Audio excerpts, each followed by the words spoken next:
systems are offline. Number one for today's hits and all-time favorites.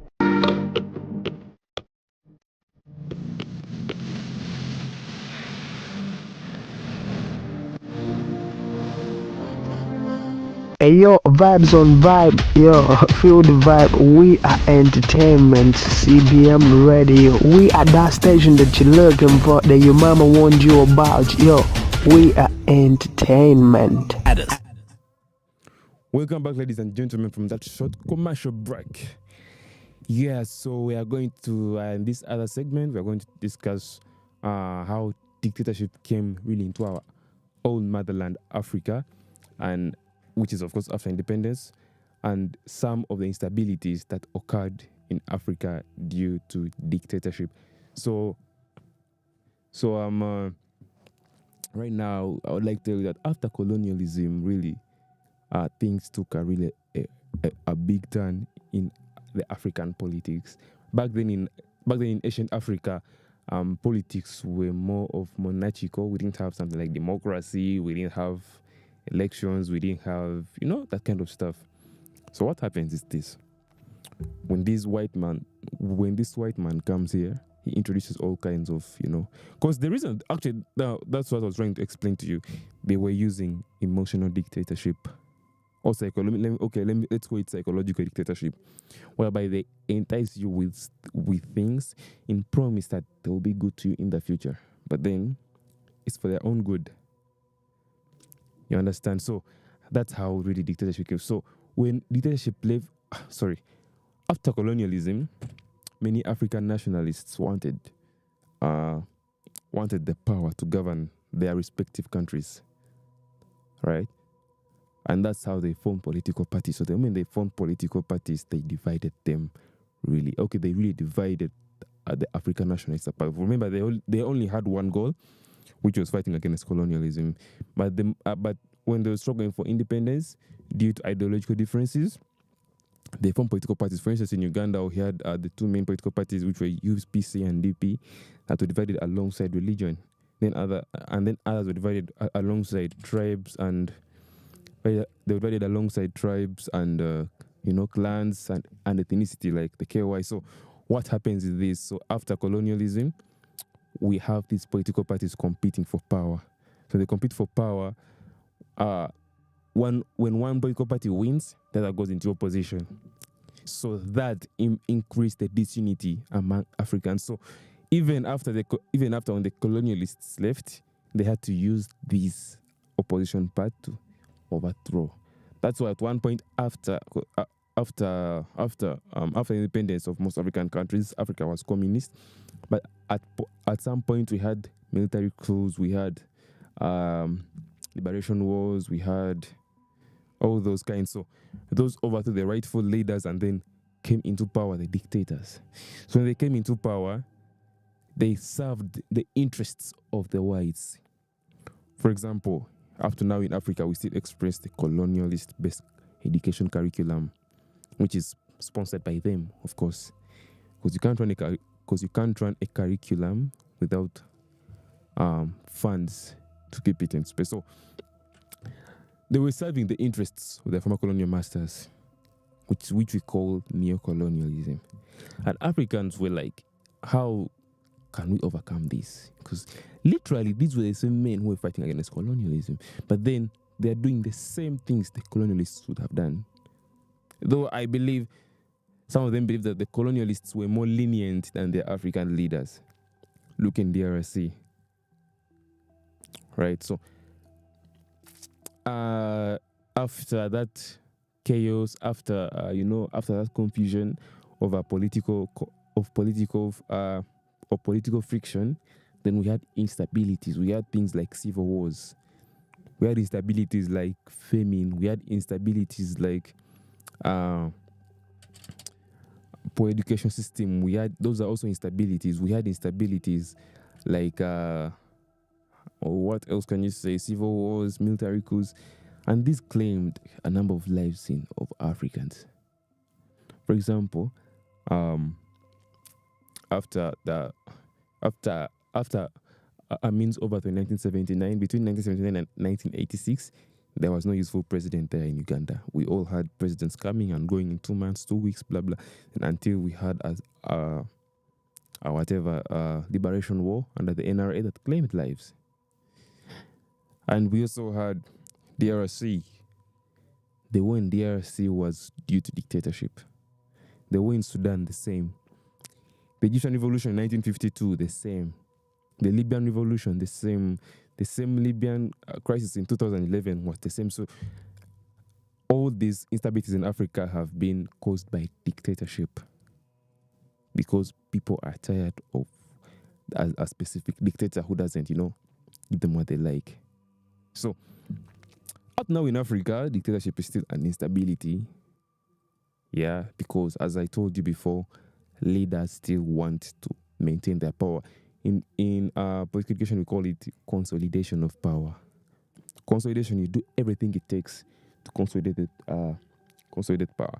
Number one, you suppress the press. Number two, suppress revolutions. Number three, improve the education sector. Number four, improve the agriculture sector. Number five, you suppress the opposition. Number six, there are many ways you can consolidate your own power. And the future leaders out there, please, it's not good to be a dictator because everything pays off. You've seen one of the worst world dictators, how they ended. Adolf Hitler died a day after his wedding.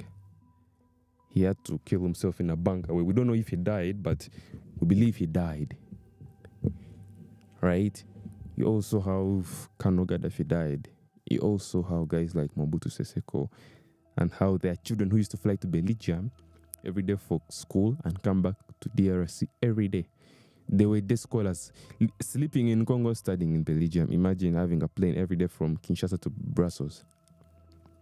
And look, we don't even know where they are right now. Look at how Amin ended. He ended in some hospital in Saudi Arabia. We don't know the name. And people will all see that as, being something good. Yeah, you can have the power, but power without respect is nothing. So let's go for a short break, and I'll bring you back the details of how dictatorship has affected and what has caused dictatorship in the world, right? The world Africa, and then we'll close our show from there.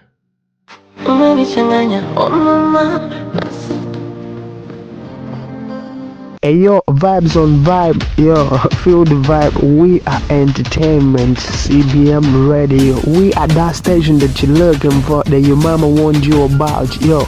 We are entertainment. Add us to your favorites. Add us to your favorites. Add us to your favorites. And keep your browser locked. Keep your browser locked. Yeah, this station's got soul. Hey yo, CBM radio, feel the vibe, man. Yeah, this station's got soul.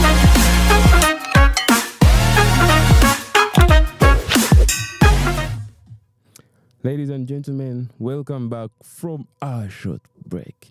Yeah, so right now, guess we are, summing up with our show, with today's show, and I'm going to talk about the effects of dictatorship and what even causes dictatorship in our present-day lives. As I always said, dictatorship is not only in politics. It can be in the economic sector, it can be in the social sector, it can be in anywhere, as long as you put your interests above others. That's dictatorship already. You're dictating. When you dictate your life to someone, So, the effects. Let me begin with the causes, because, every effect has a cause. After every event that takes place, there is a cause and there is an effect to that event.